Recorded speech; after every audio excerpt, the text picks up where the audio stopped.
happy Valentines with an amazing mocktail that I'm gonna make today with some delicious ginger beer and a little bit of cassis or blackcurrant liquor, but you can also use some cassis drops that have no alcohol. It is delicious.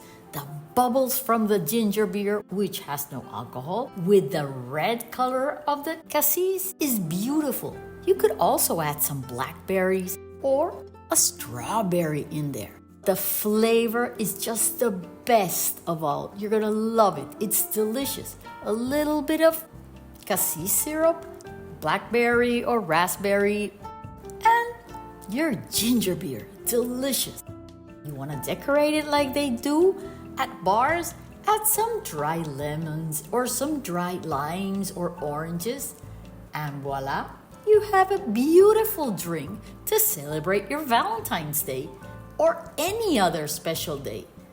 Remember, chefpachi, amazing, easy, and delicious. Chin chin. Enjoy. Chin chin.